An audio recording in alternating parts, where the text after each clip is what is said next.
షర్మిల వ్యాఖ్యల పట్ల టీఆర్ఎస్ నాయకులు ధ్వజమెత్తారు. అక్రమ వ్యాపారాలతో ఎమ్మెల్యేకి ఎలాంటి సంబంధం లేదని అన్నారు. నేర చరిత్ర కలిగిన కుటుంబం మీది అంటూ మండిపడ్డారు. కోదాడలో వైఎస్ఆర్ తెలంగాణ పార్టీ అధ్యక్షురాలు వైఎస్ షర్మిల ఎమ్మెల్యే బొల్లం మల్లయ్య యాదవ్ పై చేసిన అనుచిత వ్యాఖ్యలను టీఆర్ఎస్ పార్టీ నాయకులు, కౌన్సిలర్లు ముక్త కంఠంతో ఖండించారు. సూర్యాపేట జిల్లా కోదాడ పట్టణంలోని వ్యవసాయ మార్కెట్ కమిటీ విశ్రాంతి భవనంలో పట్టణ అధ్యక్షుడు చందు నాగేశ్వరరావు ఆధ్వర్యంలో ఏర్పాటు చేసిన విలేకరుల సమావేశంలో ఆయన మాట్లాడుతూ బీసీ ఎమ్మెల్యేపై షర్మిల అనుచిత వ్యాఖ్యలు చేయడం సరికాదన్నారు. తెలంగాణ రాష్ట్రంలో యాత్ర చేపడుతున్న సహృదయంతో తిరగనిస్తున్న విషయాన్ని గుర్తు చేసుకోవాలని హితవు పలికారు. ఎమ్మెల్యేకు ఎటువంటి అవినీతి వ్యాపారాలు లేవు అని, నేర చరిత్ర ఎవరిదో, అవినీతి ఎవరిదో వెనక్కి తిరిగి చూసుకోవాలన్నారు. మీ తాత రాజారెడ్డి ఏ స్థాయి నుండి పైకి వచ్చారు, నిజం తెలుసుకోవాలని ధ్వజమెత్తారు. ప్రజల సంక్షేమమే బాధ్యతగా 119 నియోజకవర్గాల్లో ఏ నియోజకవర్గంలో కూడా జరగని విధంగా ఎమ్మెల్యే బొల్లం మల్లయ్య యాదవ్ రోజుకి 16 గంటల చొప్పున నిత్యం ప్రజల్లో తిరుగుతూ పని చేస్తున్నారని, అటువంటి ఎమ్మెల్యేపై బురద చల్లడం అవివేకమన్నారు. సంక్షేమ పథకాలు నియోజకవర్గ వ్యాప్తంగా ప్రతి పేదవాడికి పార్టీలకు అతీతంగా అందే విధంగా కృషి చేస్తున్నారన్నారు. రాబోయే ఎన్నికల్లో 30 నుంచి 40 వేల మెజారిటీతో ఎమ్మెల్యే బొల్లం గెలుస్తారని ధీమా వ్యక్తం చేశారు. అవినీతిపై చర్చకు తాము సిద్ధమేనని షర్మిలకు సవాల్ విసిరారు. అభివృద్ధి చేస్తున్న ఎమ్మెల్యేపై దుష్ప్రచారాలు చేస్తే తగిన గుణపాఠం చెబుతామన్నారు. ఈ సమావేశంలో పట్టణ ఉపాధ్యక్షులు Potu Rangarao, Surya Reddy, market committee vice chairman Sampeta Upender Goud, senior నాయకులు రాయపూడి వెంకట నారాయణ, మున్సిపల్ కౌన్సిలర్లు పాల్గొన్నారు. మరియు కోదాడ మున్సిపాలిటీ పాలకవర్గ సభ్యులైన కౌన్సిలర్ గారికి, కౌన్సిలర్స్ కి మరియు తోటి టీఆర్ఎస్ నాయకులకి అందరికీ నా హృదయపూర్వక అభినందనలు తెలియజేస్తున్నాను. ముఖ్యంగా మా తెలంగాణ రాష్ట్రంలో మొన్న షర్మిల గారి ఆమె మా ఎమ్మెల్యే గారి మీద అనుచితమైన వ్యాఖ్యలు చేయడం జరిగింది. అమ్మ, మీకు ఒకటే చెప్తున్నాం, మీరు ధన బల యామం ఉన్న వ్యక్తివి, నువ్వు నీ గురించి తెలియని లేరు. బెంగళూరు, ఊటీ, కొడైకెనాల్ పబ్బులకి కప్పులకి పోయే చరిత్ర నీది. నీ చరిత్ర గురించి ఒక బీసీ నాయకుడైనా మా కోదాడ ఎమ్మెల్యే మీద అలాంటి వాక్యాలు చేయడం చాలా సిగ్గుసేటుగా మేము చెప్పుకుంటున్నాం. నువ్వు ఒక ఆడమనిషి అయి ఉండి అవినీతి పరుడు, లంచకొండి, కొత్త పిచ్చగాడు, ఉద్యోగుడు అనే మాటలు అవి మీకు చెందుతాయి. మీ నాన్నగారు ఉమ్మడి రాష్ట్రం ఉన్నప్పుడు ఈ ఉమ్మడి రాష్ట్రానికి ముఖ్యమంత్రి అయ్యారు. తర్వాత వారు చనిపోయినాక మీ అమ్మగారైన విజయలక్ష్మి గారు, కిరణ్ కుమార్ రెడ్డి గారు అధికారంలో ఉన్నప్పుడు ఉమ్మడి రాష్ట్రంలో కాంగ్రెస్ గవర్నమెంట్ అధికారం ఉంది. ఆమె పాదయాత్ర చేసుకుంటూ ఖమ్మం నుంచి తెలంగాణకు ఎంటర్ అవుతున్నప్పుడు మీ నాయకత్వం ఉన్న మీ కాంగ్రెస్ పార్టీ వల్లే ఆ రోజు చెప్పులతో కొట్టించిన ఘనత ఈ ఉమ్మడి రాష్ట్రంలో ఉన్న కాంగ్రెస్ గవర్నమెంట్కే దక్కింది. అది ఒక చాలా సిగ్గుచేటు. అది చెప్పకుండా ఈ రోజు మా తెలంగాణ రాష్ట్రంలో ప్రవేశించినాం. మేము ఎంత మంది ఉన్నాం అంటే టీఆర్ఎస్ పార్టీ, కేసీఆర్ కానీ, కేటీఆర్ కానీ, ఈ తెలంగాణ రాష్ట్రంలో ఉన్న టీఆర్ఎస్ నాయకులు కానీ, ఎమ్మెల్యేలు కానీ, ఇతర వివిధ హోదాల్లో ఉన్న వాళ్ళు నిన్ను మా తెలంగాణకి రానిచ్చారంటే మా ఔన్నత్యానికి, మా అభిమానానికి, నువ్వు చేసుకునే ప్రచారానికి ఏ రోజు అడ్డంగా రాలేదు. ఇలాంటివి చేస్తే నిన్ను ఈ తెలంగాణ రాష్ట్రం గురించి, రాష్ట్రంలో నుంచి ఉమ్మడి రాష్ట్రం లేదు, ఇక్కడ ఆంధ్రప్రదేశ్లోకి పంపించడం జరుగుతుంది. చేతగాని దద్దమ్మలాగా నువ్వు నీ అన్న ఆంధ్రప్రదేశ్ ముఖ్యమంత్రి జగన్మోహన్ రెడ్డి మీద ఏమి చేయలేక ఈడ కుంపడం పెట్టి మరో కుంభకోణాలు తెచ్చి డబ్బులు సంపాదించుకుందామని ఈ నేర చరిత్ర కలిగిన మీ కుటుంబం, మీ తాతగారు, మీ నాన్నగారైన తండ్రి రాజారెడ్డి ఒకప్పుడు ఒక క్వారీ దగ్గర కూలి మనిషిగా పనిచేసిండు కడపలో. ఆ చరిత్ర ఒక్కసారి నువ్వు గుర్తు చేసుకొని ఆ మారువాడిని ఆ రోజు మీ తాతగారైన రాజారెడ్డి చంపేయడం జరిగి ఆ క్వారీని, ఆ కషర్ని స్వాధీనం చేసుకున్న చరిత్ర, నేర చరిత్ర కావాలి. మీరు తండ్రికి ఎన్నికోడు పొడిచినోడు మీ అన్న జగన్మోహన్ రెడ్డి. అలాంటి వ్యక్తి బీసీ నాయకుడైన బొల్లం మల్లయ్య మీద మా మట్టి వ్యాపారం, మైనింగ్ వ్యాపారం, శాండ్ వ్యాపారం అని చెప్తున్నాం. మీ కాంగ్రెస్ గవర్నమెంట్ లోనే ఈ సిండికేటు, ఈ మట్టి వ్యాపారం, ఈ మైనింగ్ వ్యాపారం ఉన్న వ్యక్తులు మీరు. ఇక్కడ బెల్ట్ షాపులు కానీ అన్ని పెరగడానికి గత పరిపాలనలో ఉన్న కాంగ్రెస్ గవర్నమెంట్ తర్వాత టీడీపీలో వచ్చిన, టీడీపీ నుంచి టీఆర్ఎస్ ఇస్తే టీడీపీలో ఉన్న నాయకత్వం అప్పుడు ఆయన కూడా పనిచేస్తామని చెప్పి ఆయనకి ఈ కేసీఆర్ టికెట్ ఇవ్వడం వల్ల తట్టుకోలేక ఉద్యోగం పడతారు. రోజు నియోజకవర్గం తిరిగి ఎక్కడ పోయినా తాగుడు, మందు, పేకాట అలవాట్లు పడి పబ్బం గడుపుకోవడానికి నడవట్లేదని డాక్యుమెంట్ చేసి ₹1,00,00,000 తీసుకోవడం జరిగింది మా ఎమ్మెల్యే గారి దగ్గర. అలాంటి వ్యక్తులు మనవలు లేదని, ఒకరికి కాంట్రాక్ట్ లేదని సారా పాటలు పాడుకున్న వాళ్ళు మాట్లాడడం జరుగుతుంది. నిత్యం ఏం జరిగినా మాకే కావాలి కాంట్రాక్ట్, మేమే చేయాలి, ఇంకోటి రావద్దు, ఇంకోటి బట్టకట్టుకోవద్దు, ఇంకోటి బతకద్దు అనేది నేతలతో చేయడం. నువ్వు నాకు సీట్ రాలేదు, నేను చేయను అన్నోడు ఈ నియోజకవర్గాన్ని వదిలిపెట్టి ఎలక్షన్ ముందు వచ్చి పబ్బమ్మలు గడుపుకుంటూ ఊళ్ళో తిరగడం, ఎక్కడ కూర్చుంటే అక్కడ తాగడం, ఒక టైం లేదు, పద్ధతి లేకుండా ఎమ్మెల్సీకి ఎమ్మెల్యే గారికి టికెట్ రాదని అనే దద్దమ్మ కోరికలు చెప్పడం చేతకాని దద్దమ్మ విషయం. ఈ సభాముఖంగా మీకు నేను చెప్తున్న పత్రికా విలేకరులకైనా కేసీఆర్ గాని కేటీఆర్ గాని పిలిచి దగ్గర నుండి ఈ 119 నియోజకవర్గాల్లో 3 ఇంటెలిజెన్స్ బోర్డు సర్వే చేసినాయి. ఒకటి కేటీఆర్ పర్సనల్ ఉంటుంది, కేసీఆర్ ఉంటుంది, గవర్నమెంట్ ఉంటుంది. ఆ 119 నియోజకవర్గంలో ఫస్ట్ ఛాయిస్ లో మొట్టమొదటి సీట్ ఇచ్చేది కోదాడ శాసనసభ్యుడు గౌరవనీయ శ్రీ బొల్లమల్లయ్య గారిని గౌరవనీయ ఎమ్మెల్యే గారికి ఎలాంటి సంబంధాలు లేవు. దీనికి ప్రత్యక్ష సాక్షులు మేమే. ఎలాంటి అపోహలు పెట్టుకోకుండా అలా బ్రతుకు చల్లకూడదు. కష్టపడి ఒంటిగా ఈ కోదాడ ప్రవేశం చేసిండు ఆయన ఒకప్పుడు. చేసి అనేక రకాలుగా 15 సంవత్సరాలు కష్టపడి సంపాదించిన సొమ్ము మొత్తం పార్టీ కోసం దారపోయడం జరిగింది.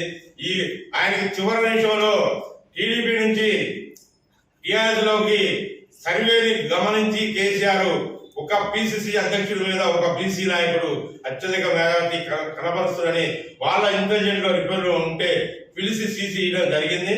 దానికి గౌరవనీయులు ఎమ్మెల్యే గారికి ప్రజల అండదారులు ఉండబట్టి, ప్రజానాయకుడు కాబట్టి వాళ్ళు ఏమి జరుగుతుందని గమనించి పట్టం జరగడం జరిగింది. అది ఒక్కసారి మీరు గమనించాలి. ఏ ప్రతిపక్ష పార్టీ అయినా ఎవరైనా ఆయన అభివృద్ధిని చూసి నిత్యం ప్రజల జీవితంలో అందుబాటులో ఉన్న ఎమ్మెల్యే 119 నియోజకవర్గాల్లో ఈ కోదాడ నియోజకవర్గం తెలంగాణలో నిత్యం ప్రజా జీవితంకై 24 గంటలు, రోజుకి 24 గంటలైతే ఆయన 16 నుంచి 18 గంటలకు కష్టపడుతుండ్రు. ప్రతి నియోజకవర్గంలో ఇలాంటి సేవ చేసే ఎమ్మెల్యేలను చూసుకోవచ్చు. మీరు మన పక్కన ఖమ్మం ఉంది, సూర్యాపేట ఉంది, హుజూర్నగర్ ఉంది, పోల్చుకోవచ్చు. నిన్నగాక మన కళ్యాణ చెక్కులు వస్తే 25 కళ్యాణ చెక్కులు 90 కోట్ల రూపాయలని పంచడం జరిగింది. అదేవిధంగా ఒక బీసీ స్కాలర్షిప్ రాలేదు, ఇవి రావట్లేదు. సిగ్గుసేడు సినిమా గారు ఒకసారి చూడండి, 90 కోట్ల రూపాయలు ఒక్క కళ్యాణ చెక్కులు ఇవ్వడమే ఈ ఎమ్మెల్యే గారి ఘనత. అదే విధంగా సీఎం రిలీఫ్ ఫండ్లు 1,000-1,250 మందికి కుమార టౌన్ ఇవ్వడం జరిగింది. దరిదాపు 25 లక్షల రూపాయలు ఇవ్వడం జరిగింది. అదే విధంగా ఉన్నత చదువులు చదువుకోవడానికి, ఇతర దేశాలు పోవడానికి కుల వర్గ భేదాలు లేకుండా ఈ పార్టీ ఆ పార్టీ అనేది గెలిచిన తర్వాత అందరితో ఒకటే పార్టీ అనే ఉద్దేశంతో గౌరవనీయులు ఎమ్మెల్యే గారు సుమారు నాకు తెలిసి 80-90 కోట్లు ఉన్నత విద్యా అభ్యాసం కోసం ఫిలిప్పీన్స్, రష్యా, కెనడా, ఉత్తర కొరియా దాంట్లో ఉన్నత ఎంబీబీఎస్ అభ్యసించడానికి డబ్బులు ఇవ్వడం జరిగింది. బీసీ కార్పొరేషన్ నుంచి, ఓసీసీ కార్పొరేషన్ నుంచి ఇవ్వడం జరిగింది. ఇలాంటి అభివృద్ధి పనులు చేస్తే నీచంగా చదువుకున్న వ్యక్తివి నువ్వు పాదయాత్ర చేస్తా తిప్పమంటే చుట్టి కొడితే నీ పక్కన 10 మంది లేరు, నీకు సగం మాట్లాడడం కూడా రాదు, నువ్వు మాట్లాడిన ఎవరు కూడా వినపడదు, కేసీఆర్ కొంత తీసుకొని నువ్వు ఈ రోజు బీసీ నాయకుడు బీసీ స్కాలర్షిప్ కూడా ఇవ్వలేదంటే నువ్వు కళ్ళు తెలిసి ఒకసారి చూడు. మా ముందు నీకు ధైర్యం ఉంటే కోదాడలో వచ్చి చర్చా వేదిక పెట్టు, మేము సిద్ధం ఎక్కడికి రమ్మని అర్థం. ఈ రోజు ఎలక్షన్లు వచ్చినా, రేపు వచ్చినా, మార్చిలో వచ్చినా 30,000 నుంచి 40,000 మెజార్టీతో గెలుస్తున్నారని మేము చెప్తున్నాం. మీకు దమ్ము ధైర్యాలు ఉంటే మాతో పోటీ పడండి. ఈ మిగతా ఏ పార్టీ పోటీ చేసినా ఇక్కడ డిపాజిట్ అనేది రావడం జరగదు. ఇన్ని అభివృద్ధి పనులు, ఇన్ని కేసీఆర్ నాయకత్వంలో ఒంటరిమైన పింఛను, రైతు బీమా, రైతు బంధు, ఇతరులు పింఛన్లు, షాది ముబారక్, ఇన్ని అభివృద్ధులు ఒక్క కుటుంబానికి వచ్చి ఎకరం పొలం ఉన్నోడికైనా సంవత్సరానికి 10,000 రూపాయలు, ఇతరులు పింఛన్లు, ఈ విధంగా గవర్నమెంట్ లో లబ్ధి పొందే దేవుడు వరం ఇచ్చినా పూజారి వరం ఇవ్వాలన్నట్టుగా నిత్యం కేసీఆర్ ఏ అభివృద్ధి పథకాలు ప్రవేశపెడతారో అని డేగకళ్ళు వేసుకుని 1000 కళ్ళతో నిఘా నేత్రాలతో కోదాడ శాసనసభ్యులు గారు ఎదురు చూడటం, దాన్ని తీసుకురావడం, నిత్యం ప్రజలకు అందుబాటులో చేయడం. ఆయన కళ్యాణ చెక్కుకి వీడికి పర్సనల్ ఆయన సొంత జీతం పెట్టి సెక్రటరీ దగ్గర 20 ఆయన ఎమ్మెల్యే ఉందరు. మా ఆర్డర్ సాగవంటే ఇక మీ ఆర్డర్ సాగవు, మీ శాశ్వతంగా మీ రాజకీయాలు బహిష్కరించడానికి మీరు ప్రజలు కూడా ప్రయత్నిస్తారు. కాబట్టి ఇప్పటికైనా మీకు ప్రజల్లో కొద్దికైనా సానుభూతి, అభిమానం ఉండాలంటే ఈ చెడు మాటలు, చెడు ప్రచారం చేయడం మానుకోవాలని మనస్ఫూర్తిగా చేరుకుంటూ జై కేసీఆర్, జై కేటీఆర్, జై మల్లన్న.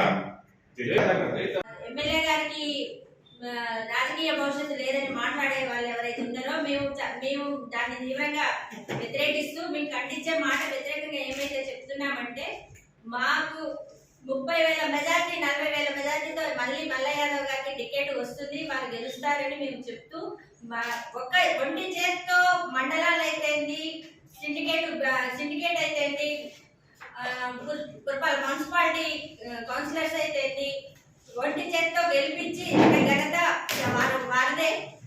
వారు మీకు మీ అందరికీ తెలిసిన విషయమే అది. నేను దీన్ని షర్మిల గారిని తీవ్రంగా వారు ఒక బీసీ నాయకుడి మీద చేసిన ఆరోపణని నేను తీవ్రంగా వ్యతిరేకిస్తూ షర్మిల గారు ఖండిస్తున్నానని తెలియజేస్తున్నాను. కార్యకర్తల నుంచి ఎన్నో ఇబ్బందులు ఎదుర్కొంటూ అందరికి సాయం చేస్తూ ఎన్నో కార్యకర్తల ఇబ్బందులు తీర్చుకుంటూ అంచెంచెలుగా ఎదిగి ఇక్కడికి వచ్చిన మా నాయకుడు బీసీ నాయకుడు బీసీకి ఏం చేస్తారు అనేది మా నియోజకవర్గం నుండి ఆయన పరిపాలన చూస్తే ఆమెకు అర్థమైంది. ఎవరో సొల్లు కబుర్లు చెప్పి దాని భయం రాసిస్తే అది చదివితే ఆ విజ్ఞతగా వదిలేస్తున్నాం. ఇవాళ డోర్ పోస్టులు కానీ చేసుకుంటూ అన్ని కష్టపడుకుంటూ కడదాకు వచ్చాడు. ఒక స్థాయికి ఎమ్మెల్యే బీసీ అభ్యర్థి రావాలంటే ఎంత కష్టపడాలో మీ అందరూ తెలుసు. మామూలుగా ఇలా రెడ్డి రాజ్యాలు నడుస్తున్నారు ఈ సమాజంలో. అమ్మారెడ్డి రాజ్యాల్లో ఒక బీసీకి, ఒక యాదవ్ గారికి చెప్పట్లేదు, ఒక బీసీకి ఒక అవకాశం రావడం అనేది మహాయజ్ఞం. అలాంటి యజ్ఞాన్ని చేయించుకుంటూ మంచితనంతో వచ్చిన వ్యక్తి ఆయన. ఒక బీసీలకు అండలేకపోతే, అంతమంది బీసీలు ఓట్లు వేయకపోతే ఇవాళ మేమే రాష్ట్రం మొత్తం కూడా మాదే పరిపాలన పరిస్థితుల్లో ఇవాళ గెలవడం జరిగింది. మామూలు విషయం కాదు. అలాంటి వ్యక్తిని చేస్తారు. ఎందుకంటే బీసీగా రావడం కొంతమంది సహించలేకనో ఏదో అంచిన వాక్యాలు చేస్తుంటారు. మేము దాన్ని పట్టించుకోం. ఎందుకంటే మా నాయకుడు నిజాయితీగా పనిచేస్తుండ్రు. ఇవాళ ఉదయం 5 గంటలు వేస్తే రాత్రి 11 దాకా కాలుకి లెక్కలు కట్టుకుని తిరుగుకుంటూ బలపం కట్టుకుని తిరుగుతున్నాడు. ఇవాళ ఎవరు కూడా ఇవాళ ఏ పిలిస్తే రిక్షా వాళ్ళు కానీ, ఆటో వాళ్ళు కానీ, సామాన్యుడు కానీ పిలిస్తే నేనున్నా అన్నా అంటే నేనున్నా అని చెప్పి ముందుకు వస్తూ అన్ని గ్రామాలు తిరుగుతున్నాయి. అది వైఎస్ఆర్సీకి అవసరం ఉంటే మనసులు పెట్టుకొని ఆమెని ఫోటోలు తీసుకొని చూసుకోమని చెప్పు శర్మిల గారిని. అంతేగాని ఒక బీసీ నాయుడు అని చెప్పి ఆయన బలం లేదని చెప్పి మాకే ధనబలం అని చెప్పి అంటే ఇది తప్పు. ఇది మా మల్లన్నకి మళ్ళా కూడా అధిక మేరతో గెలిపించుకుంటాం. ఆ మెజార్టీ అనేది ఆమె అక్కడ పరిశ్రమ కావాలి. ఆ విధంగా మేము గెలిపిస్తుంటాం. సైనికులా పనిచేసే సిద్ధంగా ఉన్నాం. ఆయనకి మల్లన్నకి పెద్ద స్థాయి ఉంది. ఎవరేమనుకున్నా తప్పకుండా కూడా మల్లన్న అధిక మెజార్టీతో గెలిచిపోతాడు. ఇప్పుడేం చెబుతున్నాం, ఎవరైనా సరే మా ఎమ్మెల్యే గారి మీద ఇతర పార్టీ ఏమైనా సరే అనిశ్చిత వ్యాఖ్యలు చేస్తే మాత్రం మేము సహించాం. ఇప్పటి నుంచి చెబుతున్నాం, ఖబర్దారుగా ఉండమని చెబుతున్నాం. తప్పకుండా మా మల్లయ్య ఎమ్మెల్యే గారికి ఎన్నింటి ఉండి ఆయన అభివృద్ధిలో తప్పకుండా మేము అందరం సహకరిస్తాం. అంత ఆయన కూడా పూర్తిగా సహకరిస్తాడు. కాబట్టి ఎవరైనా సరే ఆయన దుర్భాషలాడితే మళ్ళీ చెబుతున్నాం, ఊరికి ఖబర్దారని తెలియజేస్తున్నాం. కన్స్ట్రక్షన్ రంగాలలో దశాబ్దపు అనుభవంతో కస్టమర్ల మరియు శ్రేయోభిలాషుల మన్ననలను నమ్మకాన్ని గెలుపొందిన సంస్థ విఆర్ఆర్ కన్స్ట్రక్షన్స్. నాణ్యతకు నమ్మకానికి మారుపేరు VRR constructions. Independent houses, apartments, villas అన్ని రకాల హంగులతో అలరించే అద్భుతమైన వెంచర్స్ తో పాటు అందరికీ అందుబాటు ధరలో సొంత ఇంటి కలను సాకారం చేసే నమ్మకమైన సంస్థ VRR constructions. Please visit VRR Constructions, Varatex Plaza near Radhika Theatre, ECL X Road, Hyderabad. Call to 910088555512, 9100885555.